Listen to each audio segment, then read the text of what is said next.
Hello and welcome to YCZ classes. बच्चों, आज हम गैसियस स्टेट पढ़ेंगे। जो हमारा आज का टॉपिक होगा वो गैसियस स्टेट ऑफ मैटर होगा। इसमें हम जो है स्टेट्स ऑफ मैटर में सेकंड लेक्चर ले रहे हैं। इसमें हम characteristics of gaseous state of matter जो है वो डिस्कस करेंगे।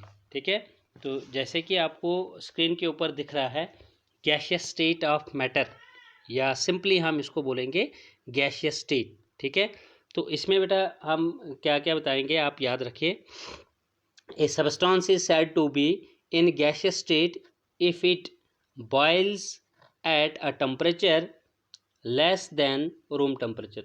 ठीक है, एक सबस्टेंस को आप गैसियस स्टेट कह सकते हो, जैसे कि मैंने पहले लेक्चर के इंट्रोडक्शन में बताया था कि एक सबस्टेंस को हम गैसियस स्टेट कह सकते हैं if it's boiling point is below the room temperature, या if it's boiling point is less than the room temperature.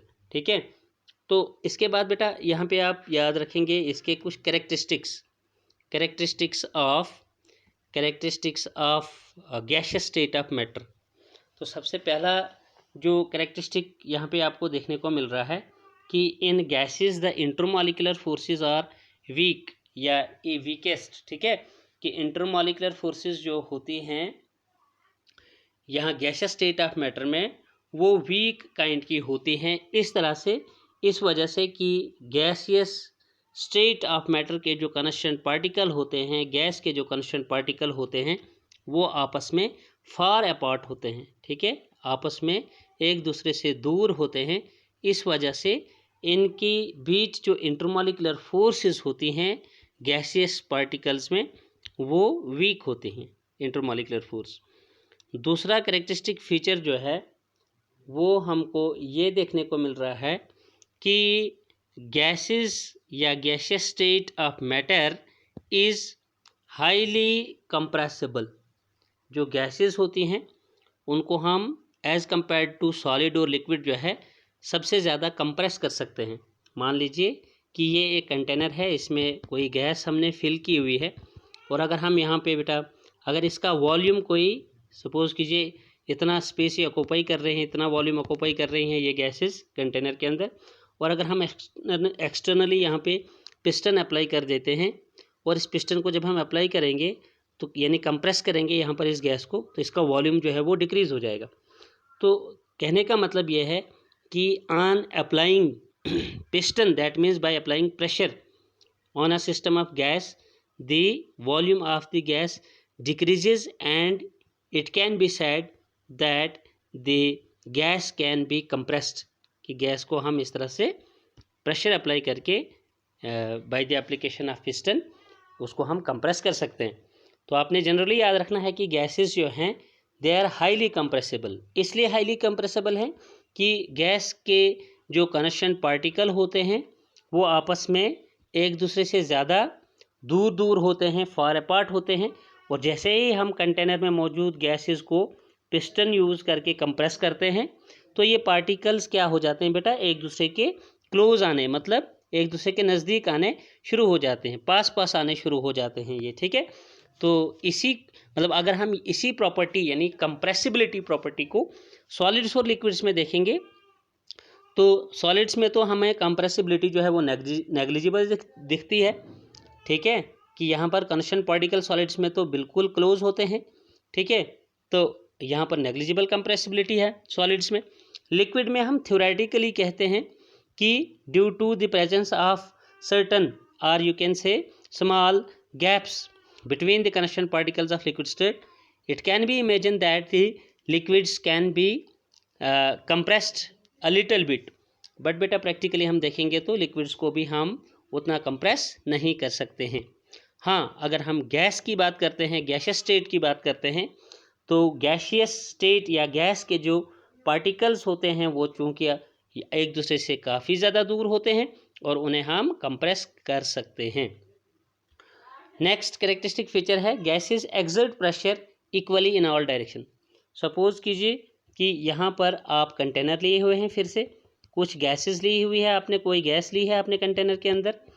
फ़िलहाल आपको ये चीज़ पता होनी चाहिए कि हम प्रीवियसली जानते हैं कि कंस्टेंट पार्टिकल्स ऑफ मैटर जो होते हैं, गैस भी एक मैटर की स्टेट है, तो constant of particles of matter, या सिंपली आप बताओगे कि पार्टिकल्स ऑफ मैटर जो होते हैं दे आर कंटिन्यूसली मूविंग, वो क्या कर रहे होते हैं, मैटर के पार्टिकल्स कंटिन्यूसली मूव कर रहे होते हैं। तो यहाँ पे अगर हम गैस जैसे मैटर की बात करेंगे तो गैस के जो पार्टिकल्स होते हैं बेटा वो भी मूव करते रहते हैं, और चूंकि उनको मच फ्रीडम ऑफ मूवमेंट भी होती है due to the large gap between them, जो उनके बीच लार्ज गैप होता है उसकी वजह से उनको फ्रीडम ऑफ मूवमेंट ज़्यादा मिलती है एज़ कम्पेयर टू सॉलिड और लिक्विड। तो उसके कारण जब ये मूव करते हैं तो कंटेनर की वॉल्स के साथ जाकर वो स्ट्राइक करते हैं, कंटेनर की साइड से जाके वो स्ट्राइक करते हैं, एक दूसरे के साथ भी वो कोलाइड करते हैं, और कंटेनर की वॉल साइड के साथ जाके भी वो कोलाइड या स्ट्राइक करते हैं।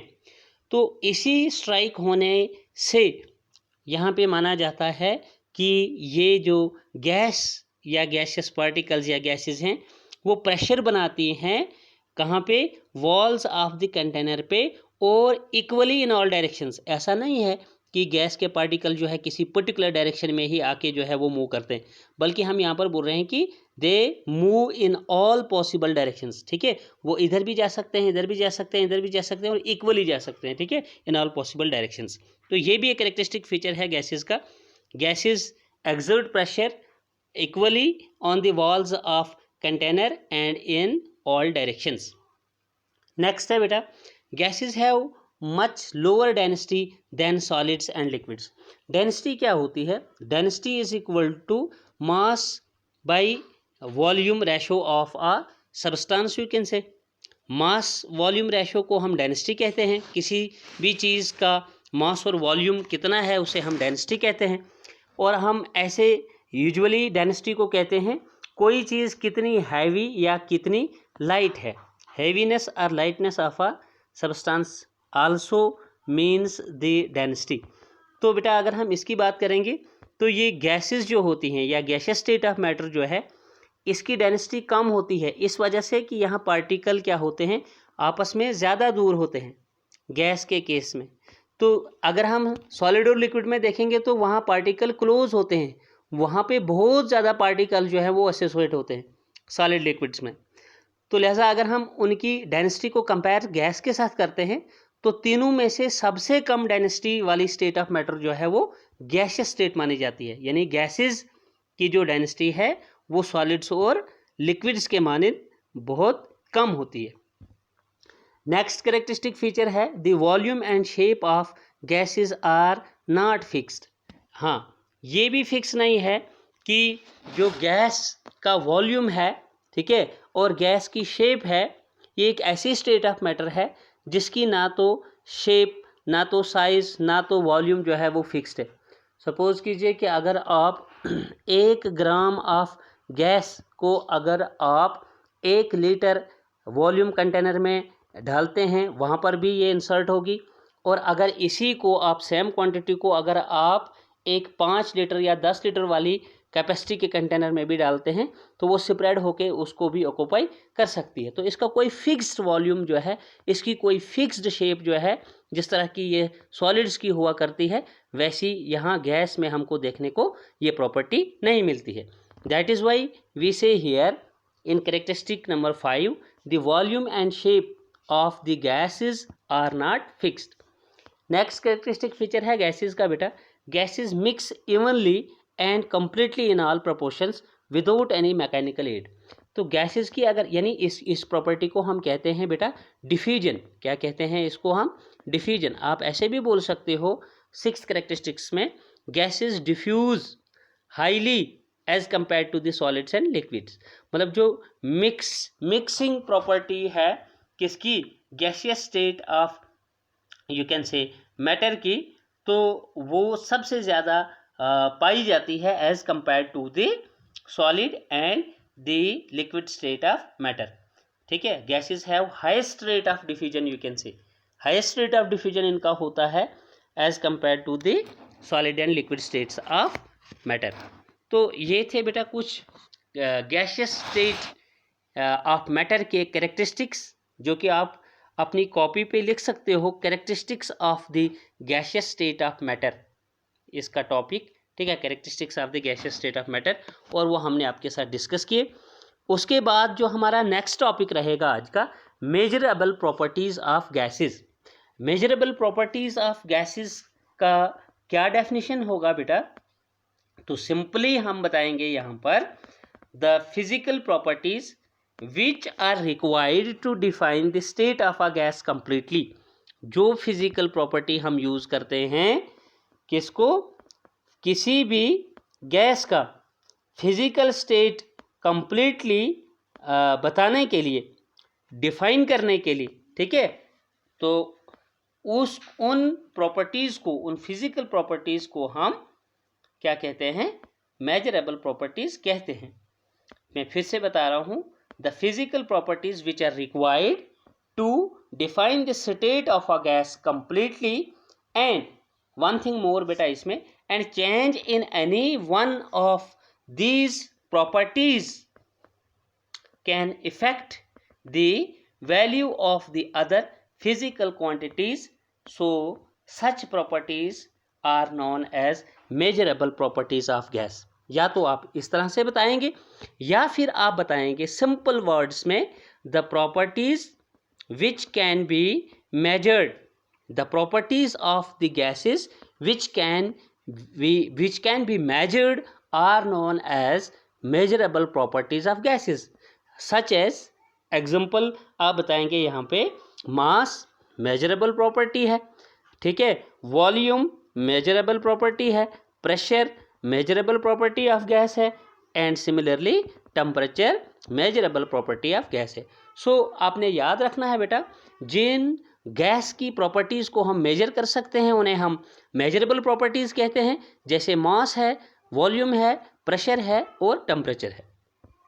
अब हम इनको थोड़ा सा डिस्कस करते हैं one by one. Let's discuss these measurable properties of the gases one by one. तो सबसे पहले हम यहाँ पे लेंगे बेटा, फर्स्ट वन लेंगे हम, मास ऑफ द गैस। क्या लेंगे? मास ऑफ द गैस, ठीक है। तो मास ऑफ द गैस की अगर हम बात करेंगे, ये तो हम directly it is obtained by directly weighing the gas, कि हम गैस को फटाफट जो है वो वे करेंगे तो हमको उसका मास मिल सकता है। या फिर अगर हम दूसरे तरीके से देखेंगे तो आपने एक चीज़ बेटा यहाँ पर याद रखनी है कि the mass of gas is generally expressed. ये बहुत इंपॉर्टेंट पॉइंट है कि मास ऑफ गैस को हम जनरली एक्सप्रेस करते हैं किसमें? Generally expressed in terms of mole, जिसको हम मैथमेटिकल नोटेशन में स्मॉल n से लिखते हैं, यानी इसका सिंपल जो है मोल का वो हम n स्मॉल लिखते हैं। तो हम मोल से एक्सप्रेस करते हैं generally whenever we talk about the mass of the gas. That is, अगर आप यहाँ पर देखेंगे इसका एक एक्सप्रेशन आता है, that means mole of gas n, mole of the gas n is equal to, यहाँ पे हम लिखते हैं मास ऑफ द गैस। जब हम मेजर करते हैं, उसको डायरेक्ट वे करते हैं, तो वो कितना मास उसका आता है, डिवाइड बाई करते हैं बेटा मोलर मास, डिवाइड बाई करते हैं molar mass of the gas, molar mass of the gas. अब आप यहाँ पर थोड़ा सा देखिए इस एक्सप्रेशन को, number of moles of gas, हम फॉर्मूला जो मैं आपके सामने रख रहा हूँ, ये जो मास ऑफ द गैस, और यहाँ पे भी मास ऑफ द गैस लिख रहा हूँ, लेकिन यहाँ डिनोमिनेटर वाली साइड में मैं मोलर मास लिख रहा हूँ और यहाँ पे सिंपली मास लिख रहा हूँ बेटा। इनमें ये डिफरेंस है कि ये जो यहाँ न्यूमरेटर वाली साइड पे मैं लिख रहा हूँ रेशो में मास ऑफ द गैस, इसका मतलब है ये given mass of the gas है, गिवन वैल्यू है ये। कि सपोज करो अगर मैं आपको बता रहा हूँ कि गिवन मास में आपको बता रहा हूँ कि 2 ग्राम ऑफ नाइट्रोजन गैस है, ठीक है, उसका आप नंबर ऑफ मोल्स जो है वो कैलकुलेट कीजिए। तो आपको मालूम है कि नंबर ऑफ मोल्स का फॉर्मूला मैंने आपको given mass of the gas divided by molar mass of the gas दिया। तो मैं 2 ग्राम नाइट्रोजन गैस का आपको नंबर ऑफ मोल्स पूछ रहा हूँ, तो आप फटाफट से गिवन मास में लिखेंगे 2 वैल्यू जो मैंने यहाँ पे बताई आपको, और डिवाइड करेंगे आप molar mass of the gas. तो नाइट्रोजन गैस जो है वो N2 फॉर्म में एग्जिस्ट करती है बेटा। तो N2 की अगर हम नाइट्रोजन के मोलर मास की बात करेंगे तो उसका मोलर मास आपको मालूम है, मैंने आपको पीछे मोल कंसेप्ट में पढ़ाया है कि mole of a substance means atomic mass in terms of atoms and mole of a substance means molecular mass in terms of molecule। तो देखिए ये N2 हमारा इस वक्त मॉलिक्यूल है, तो इसका मोल जो है वो इसका मोलर मास जो है वो इसका मॉलिकुलर मास बनेगा। तो हम इसका मॉलिकुलर मास लिखेंगे, ये तो 2 डिवाइडेड बाई इसका N2 का मोलर मास लिखेंगे हम बेटा। एक नाइट्रोजन का मास होता है हमारे पास 14, तो ये 2 नाइट्रोजन है, तो 2 14 जार जो कि 28 आएगा। तो जो कि बनेगा आपके पास 2 1 जार 2 14 जार, ये n इक्वल्स टू 1/14 आएगा। तो 1 को 14 से डिवाइड करके जो आपके पास वैल्यू आएगी, आप उसको बताएंगे कि ये इतने मोल्स जो है ये नाइट्रोजन के 2 ग्राम में प्रेजेंट होते हैं। ठीक है, एज एन एग्जाम्पल मैंने ये चीज़ आपको बताई थी। तो आपको यहाँ पे पता लग गया बेटा कि मैंने आपको बताया कि जनरली जो मास ऑफ द गैस है उसको हम एक्सप्रेस करते हैं नंबर ऑफ मोल्स n में। दूसरी चीज़ आप यहाँ पे इस measurable property of gas, mass of the gas में याद रखेंगे कि SI यूनिट जो है, SI यूनिट ऑफ मास जो है बेटा, SI unit of mass is kg, that means kilogram. ठीक है, but the mass of the gas is generally express in terms of mole. हालांकि SI यूनिट इसका किलोग्राम है, लेकिन हम जनरली इसे मोल में, नंबर ऑफ मोल्स n में या n से एक्सप्रेस करते हैं। चलिए, ये एक फिजिकल मेजरेबल प्रॉपर्टी थी। सेकंड मेजरेबल प्रॉपर्टी है हमारे पास वॉल्यूम। ठीक है, हम सेकंड वन लिखेंगे बेटा वॉल्यूम या वॉल्यूम ऑफ द गैस, क्योंकि हम गैसियस स्टेट ऑफ मैटर इस चैप्टर में पहले पढ़ रहे हैं। तो वॉल्यूम ऑफ द गैस होता है, पहले आप बताइए वॉल्यूम क्या होता है, पहले ये चीज़ देखनी है आपने। तो बेटा volume of the gas is the space occupied by the gas in a container. ठीक है, कि कोई भी गैस जो कंटेनर में है वो कितनी स्पेस ऑक्युपाई करती है, उसे हम वॉल्यूम कहते हैं। ठीक है, तो volume of the gas is the volume of the container. आप ऐसे भी बोल सकते हो कि जो ये सेकेंड मेजरेबल प्रॉपर्टी हम वॉल्यूम ऑफ द गैस पढ़ रहे हैं, तो इसका मतलब है volume of gas means the volume of the container in which the gas is taken. And बेटा नेक्स्ट पॉइंट बताएंगे आप, SI यूनिट, जो SI यूनिट होता है वॉल्यूम का, SI unit of volume is, वो होता है क्यूबिक मीटर। ये आप याद रखेंगे, SI यूनिट जो है ये वॉल्यूम का वो क्यूबिक मीटर होता है। लेकिन कभी हम क्या करते हैं, कैलकुलेशंस के अंदर स्मॉलर यूनिट्स यूज़ करते हैं। तो रिलेशन आपने याद रखनी है कि जो है 1 क्यूबिक मीटर जो है वो 10⁻³ क्यूबिक डेसीमीटर के बराबर होता है। ये रिलेशंस बेटा आपने याद रखनी है। 1 cubic metre is 10⁻³ cubic decimetre, which in turn is equal to, that means 10⁻³ cubic decimeter in turn is equal to 10⁻6 cubic centimetre. तो ये रिलेशन आपको बेटा यहाँ याद रखनी है। नेक्स्ट जो थर्ड मेजरेबल प्रॉपर्टी है बेटा यहाँ पे, जो हमने यहाँ एनलिस्ट की थी, वो है pressure of the gas. Pressure of the gas, तो जहाँ तक बेटा third measurable property pressure of the gas का सवाल है, इसमें आपको सबसे पहले ये जानना है कि प्रेशर होता क्या है। ठीक है, अब प्रेशर यहाँ पे तो गैस का बताना है हमको, लेकिन प्रेशर जो टर्म है ये होती क्या चीज़ है। Pressure means force acting per unit area of a substance. किसी भी चीज़ के प्रेशर का ये मतलब है कि वो कितनी फोर्स अप्लाई हो रही है पर यूनिट एरिया पे। Force acting per unit area of a substance means the pressure of the substance, और यहाँ पे हम बताएंगे वो सब्सटेंस हमारा गैस है। तो बेटा यहाँ पे आप ध्यान करेंगे कि the pressure of gas, third property में pressure of the pressure of the gas is the force acting per unit area, and this pressure P of gas okay, is equal to, mathematically हम इसको लिखेंगे force of the gas which exert pressure, force of the gas which exert, अभी आपने characteristics में पढ़ा, विच exert pressure, कहाँ पे exert pressure करती है gas, on the walls of container, divide by surface area of container. क्या करेंगे यहाँ पे आप, डिवाइड बाय, आप इसको करेंगे surface area of the container. मतलब वही बात आ गई कि जो हम प्रेशर लिख रहे हैं वो force of the gas which exert pressure, force of the gas molecule which exert, जो बनती है कहाँ पे, on the wall of container, और डिवाइड करेंगे हम surface area of the container. यानी बेटा अगर हम शॉर्टली बताएं तो this pressure P is equal to force per unit area. ठीक है, तो इसके बाद आप याद रखेंगे बेटा दो चीज़ें इंपॉर्टेंट यहाँ पर है जो आपने अभी याद रखनी है प्रेशर ऑफ द गैस के बारे में।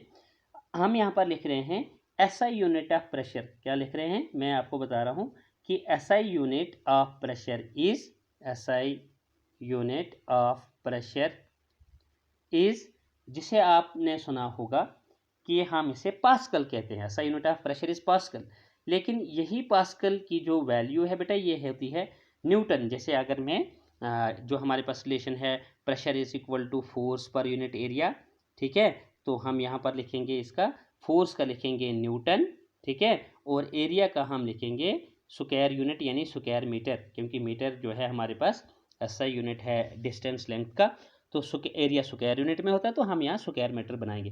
तो ये फार्मूला हमारे पास बनेगा न्यूटन, जब मीटर को आप ऊपर न्यूमरेटर वाली साइड करेंगे वापस तो ये इन्वर्स हो जाएगा, यानी न्यूटन पर स्क्वायर मीटर, आप ऐसे लिखिए इसको, या न्यूटन मीटर इसके ऊपर -1। ठीक है, तो न्यूटन पर स्क्वायर मीटर, और याद रखिए कि this newton per square metre value, newton per square metre value is also called as, इसी को कहते हैं आल्सो नॉन एज या आल्सो कॉल्ड एज पास्कल। इसी को कहते हैं बेटा पास्कल, पी कैपिटल और ए स्मॉल जिसका सिंबल है।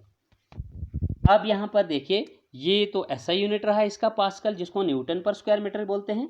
एन अदर यूनिट मतलब कुछ अदर यूनिट्स भी हम प्रेशर के यूज करते हैं। An other unit of pressure, another unit of pressure is mm, जिसको हम पढ़ते हैं millimetre of mercury, mm of Hg, that means millimetre of mercury. इसको क्या बुलाते हैं हम, आल्सो कॉल्ड एज, इस मिलीमीटर ऑफ मरकरी वाले टेम्परेचर को हम क्या नाम देते हैं, आल्सो कॉल्ड एज बार, इसको बोलते हैं बार। mm of millimeter of mercury is also called as bar। तो these are related to each other, मतलब ये जो हम प्रेशर्स के डिफरेंट यूनिट्स बता गए यहाँ पर, इनको हम क्या करते हैं, these are related, इनको हम एक दूसरे के साथ रिलेट करते हैं इस तरह से, these are related to each other as। ठीक है, नीचे आप लिखेंगे बेटा, हाँ याद रखेंगे आपकी प्रेशर का एक और यूनिट होता है एटमॉस्फेयर प्रेशर, एटमॉस्फेरिक प्रेशर। ठीक है, तो हम ये सारी बातें बता रहे हैं। One atmospheric pressure is equal to 1.01325 bar pressure. क्या बता रहा हूं मैं बेटा आपको, एक एटमॉस्फेरिक प्रेशर जो है वो 1.025 बार प्रेशर के बराबर होता है। सिमिलरली यहाँ पे हम बताते हैं एक पास्कल प्रेशर जो है ये बराबर होता है 1 न्यूटन मीटर पर स्क्वायर, या 1 न्यूटन पर स्क्वायर मीटर के बराबर। और एक बार प्रेशर अगर आप बताएंगे बेटा ये बराबर होता है 10 रेज टू पावर 5 पास्कल। तो ये कुछ रिलेशंस हैं प्रेशर मेजरेबल प्रॉपर्टी के जो इम्पोर्टेंट है और जो आपने याद रखने हैं बेटा। उसके बाद हम नेक्स्ट और fourth measurable property of the gas पढ़ते हैं, जिसका नाम है बेटा टेम्परेचर ऑफ द गैस। तो टेम्परेचर ऑफ द गैस पढ़ने से पहले हमें सिंपली देखना है कि टेम्परेचर होता क्या है। तो temperature is defined as the measure of, ठीक है, एक्सटेंट ऑफ हॉटनेस और कोल्डनेस ऑफ अ बॉडी। मतलब कोई चीज़ कितनी हॉट या कितनी कोल्ड है, इस हॉटनेस और कोल्डनेस ऑफ अ बॉडी को मेजर जो हम करते हैं, ठीक है, या हॉटनेस और कोल्डनेस ऑफ अ बॉडी जो है, सब्सटेंस जो है, उसे हम टेम्परेचर कहते हैं और उसे हम मेजर करते हैं, ठीक है, एक स्केल से। मतलब उसके बाज़ाब्त यूनिट है, जैसे ऐसा यूनिट इसका केल्विन है। बेटा थोड़ा सा मैं वापस आपको ले जाता हूँ। ये जो प्रेशर की बात मैंने की थी आपको, प्रेशर वाली मेजरेबल प्रॉपर्टी जो मैंने आपको बता दी, उसमें एक चीज़ आप थोड़ा याद रखना यहाँ पे, फिर हम इसको कंटिन्यू करते हैं टेम्परेचर वाले को। प्रेशर वाले में आप एक और चीज़ याद रखना कि जो गैस प्रेशर होता है बेटा, ठीक है, गैसियस प्रेशर जो होता है, गैस प्रेशर जो होता है, गैस प्रेशर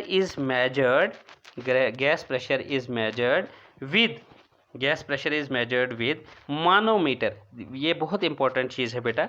गैस के प्रेशर को हम मानोमीटर से मेजर करते हैं। मानोमीटर एक डिवाइस है जिससे हम गैस के प्रेशर को मेजर करते हैं। ओके, नेक्स्ट आप याद रखोगे यहाँ पर वेयर एज अगर आपने एटमॉस्फेयर का प्रेशर बताना, यानी हम बताएंगे वेयर एज एटमॉस्फेरिक प्रेशर को जो है, जिस डिवाइस से हम एटमॉस्फेरिक प्रेशर को मेजर करते हैं, तो उसे कहते हैं atmospheric pressure is measured by barometer. किससे करते हैं इसको? बैरोमीटर से। ठीक है बेटा, ये भी थोड़ा इंपॉर्टेंट था तो मैंने आपको बता दिया ये भी। तो नेक्स्ट हम फोर्थ प्रॉपर्टी में पढ़ रहे थे, टेम्परेचर ऑफ द गैस। तो मैंने पहले टेम्परेचर का डेफिनेशन आपको बता दिया, ठीक है। द हॉटनेस और कोल्डनेस ऑफ अ सब्सटेंस और body is called the temperature, ठीक है, and it is measured in, temperature को हम बेटा मेजर करते हैं यूजुअली किससे? थर्मामीटर से। किससे मेजर करते हैं? थर्मामीटर से मेजर करते हैं, ठीक है। तो थर्मामीटर से जब हम इसको मेजर करते हैं टेम्परेचर ऑफ द गैस को, तो बहुत ही सही बात है, ये आपने याद रखनी है। तो उसके बाद इसका आप यूनिट बताएंगे, ठीक है। तो इट्स यूनिट इज़, ठीक है, मतलब टेम्परेचर का जो यूनिट है इज़, लेकिन यहाँ पे आप याद रखना it's SI unit is kelvin. मतलब जो टेम्परेचर का एसआई यूनिट है वो केल्विन होता है। अदर यूनिट जो है इसका, other units are degree centigrade या डिग्री सेल्सियस एंड फ़ारेनहाइट, ठीक है, फ़ारेनहाइट वगैरह भी इसके अदर यूनिट्स है, जिनमें ये रिलेशन आप याद रखेंगे थोड़ा, ठीक है।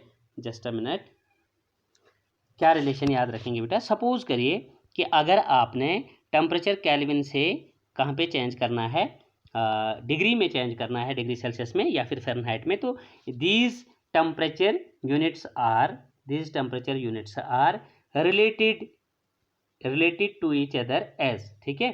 तो इनको कैसे रिलेट करते हैं हम?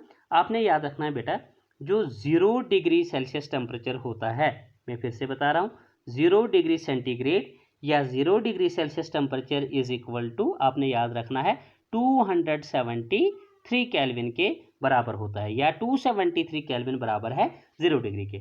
इसका मतलब हो गया बेटा, जब 0 डिग्री आपको कोई बताए कि कितने केल्विन होता है, तो आप बताएंगे 273, और अगर 273 केल्विन कोई पूछे कितने डिग्री सेल्सियस होता है, तो आप बताएंगे 0 डिग्री। तो इट मीन्स कि जब हम डिग्री सेल्सियस से केल्विन की तरफ जाते हैं, तो जितने डिग्री सेल्सियस टेम्परेचर आपको गिवन है, हम उसमें प्लस 273 करते हैं। मतलब टेम्परेचर कन्वर्जन की मैं बात करता हूँ, डिग्री टू केल्विन और केल्विन टू डिग्री। और जिस समय बेटा आपने, ये तो डिग्री सेल्सियस टू केल्विन की बात हो गई, और जब आपने क्या करना है, जब आप kelvin two degree Celsius convert करेंगे टेम्परेचर, तो तब आपको जितने केल्विन गिवन होगा उसमें आप -273 करेंगे और आपका टेम्परेचर जो है वो कन्वर्ट होके डिग्री सेल्सियस में आएगा। सपोज कीजिए कि मैं आपको बता रहा हूँ कि 25 डिग्री सेल्सियस टेम्परेचर जो कि रूम टेम्परेचर होता है, बताइए ये केल्विन स्केल में कितना टेम्परेचर बनेगा। तो मैंने अभी बताया डिग्री सेल्सियस से जब आपको केल्विन में जाना है, जितना डिग्री गिवन है उसमें प्लस 273 करना। तो फटाफट से 25 में 273 ऐड करेंगे, जो कि हो जाएगा 5387292 आपका 2 ही, यानी 298, लेकिन अब आप लिखोगे kelvin. It means that 25 degree Celsius room temperature is in degree Celsius and the same room temperature in Kelvin scale is as 298 Kelvin। इसी तरह से अगर आपको मान लीजिए 570 केल्विन टेम्परेचर को डिग्री सेल्सियस में बदलना है, तो आपको मैंने बता दिया जब केल्विन स्केल से डिग्री सेल्सियस में जाना है, जितने केल्विन दिया है बेटा उसको -73 करना है। तो यहाँ पे भी आप -273 इसमें कीजिए, आपको डिग्री सेल्सियस में टेम्परेचर मिल जाएगा। तो 10 में से 3 बाकी 7, 6 में से 7 तो नहीं जाएगा, 16 में से 7 बाकी बचेगा यहाँ पर आपके पास 9, यहाँ पे आपका हो जाएगा 4 में से 2 बाकी 2, ये 297 डिग्री सेल्सियस आपका 570 केल्विन बराबर होता है। उसके बाद है बेटा फ़ारेनहाइट स्केल ऑफ टेम्परेचर। ठीक है, फ़ारेनहाइट स्केल ऑफ टेम्परेचर जिसको हम डिग्री फ़ारेनहाइट भी बोलते हैं, तो ये इसका रिलेशन आपने याद रखना है, is equal to 9/5 of degree Celsius plus होता है 32। मैं एक बार फिर से बता रहा हूँ, या आप अपनी कॉपी पे भी लिखिए, degree Fahrenheit temperature is equal to 9/5 of degree Celsius plus 32। Suppose कीजिए कि आपको क्या करना है, आपको पूछा जा रहा है कि आप 25 डिग्री सेल्सियस को जी बताइए ये कितने फ़ारेनहाइट है।